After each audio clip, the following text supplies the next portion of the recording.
Salomé Zourabichvili, cinquième présidente de la Géorgie, présidente de 2018 à 2024. Mikhail Kavelashvili a été désigné comme nouveau président en décembre dernier. Mais vous estimez, Salomé Zourabichvili, être encore l'actuelle présidente du pays. Bonjour. Bonjour. Merci beaucoup d'être avec nous aujourd'hui dans la matinale de l'économie. Depuis ces élections, depuis la fin de l'année dernière, il y a des manifestations tous les jours, des arrestations dans votre pays, des manifestations contre le pouvoir qui s'est mis en place à l'automne, un pouvoir qui se rapproche un peu plus tous les jours de la Russie. Comment vous analysez-vous cette situation depuis 6 mois?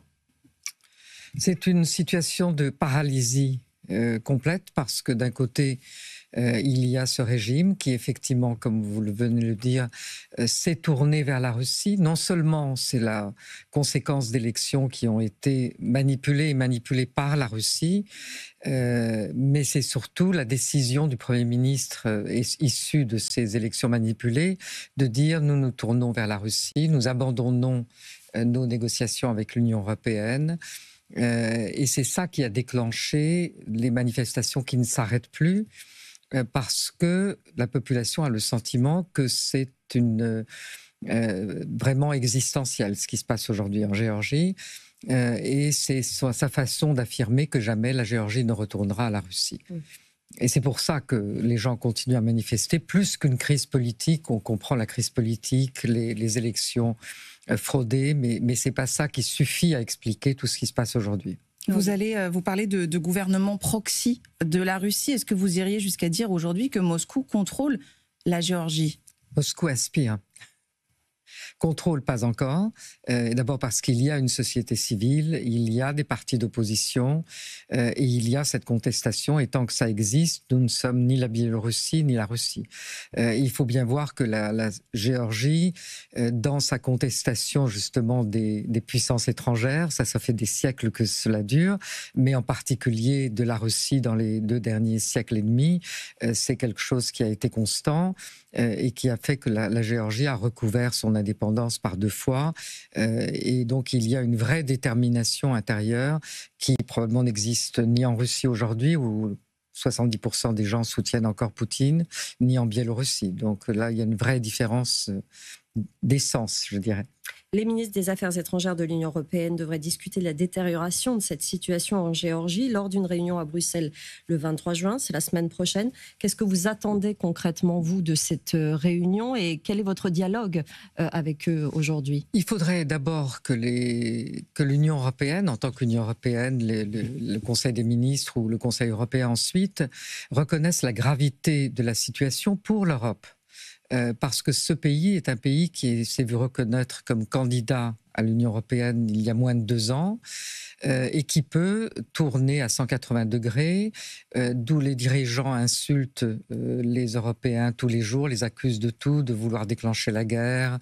Et il n'y a pas eu de constat de cette situation depuis le début. Il y a des critiques de telles décisions ou de telles élections, mais pas un constat d'ensemble qui est que la Russie, en Géorgie, essaye de capturer l'État par la voie des élections, par une voie pseudo-démocratique, et c'est l'alternative à ce qui se passe en Ukraine.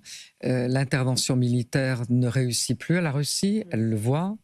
Elle a un coût très élevé et ça, c'est la stratégie hybride alternative et ça concerne tout le monde, pas seulement la Géorgie. Nous nous battons pour nous, nous savons le risque que nous prenons, mais ça concerne la Roumanie, ça concerne la Moldavie, ça concerne l'Ukraine, ça concerne la Pologne, ça concerne la République tchèque, et ça concerne tous les pays européens. C'est ce que j'ai dit même au président du Conseil européen, même le Portugal.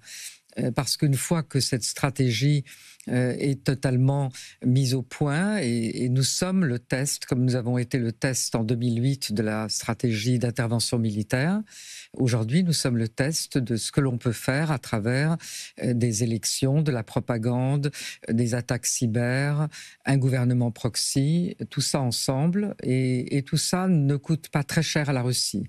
C'est son modus operandi préférentiel. Il ne faut jamais oublier que Poutine est un ancien, mais il n'y en a pas d'ancien, agent du KGB. Vous l'avez dit, la contestation se poursuit dans le pays. Il y a toujours des manifestations. Un jeune homme a d'ailleurs été condamné à 4 ans de prison pour rien.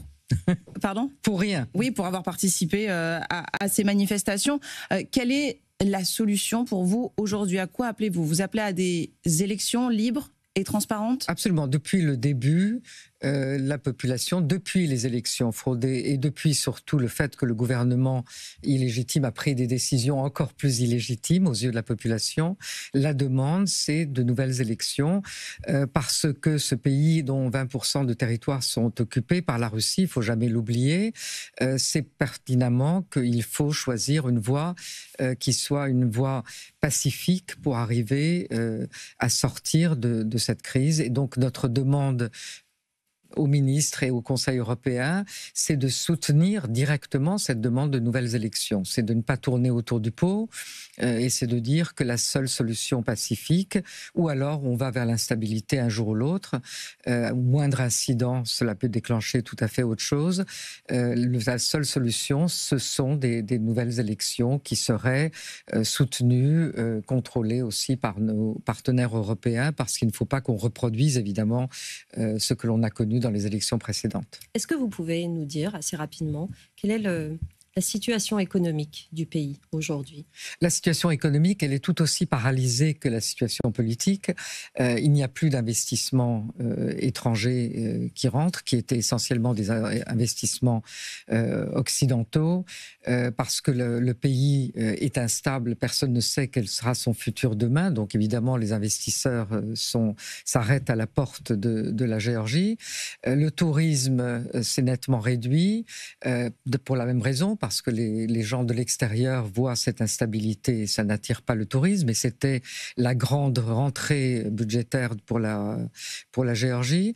Et à l'intérieur même du pays, tous les programmes qui portait la Géorgie, c'est-à-dire USAID, était très important. Et il se trouve qu'en même temps que le reste, les Américains donc, ont arrêté le programme USAID. Les programmes budgétaires européens qui soutenaient différents secteurs de l'économie sont arrêtés également. Aujourd'hui, le gouvernement a interdit également l'aide technique, donc l'aide en nature. C'est considéré aussi comme une ingérence étrangère. Donc pratiquement, il n'y a plus d'afflux extérieur et c'est un pays qui a vécu depuis 30 ans beaucoup avec l'aide financière extérieure. Nous n'avons plus de programme du FMI. Donc tout ça, on ne sait pas exactement à quel moment la vraie crise économique commence, sans compter qu'il y a de plus en plus de gens qui sont aujourd'hui sans revenus, parce que le secteur public, qui était le principal employeur de la Géorgie, aujourd'hui fait l'objet de purges massives. Les gens se retrouvent sans emploi dans un pays où il n'y a aucune compensation.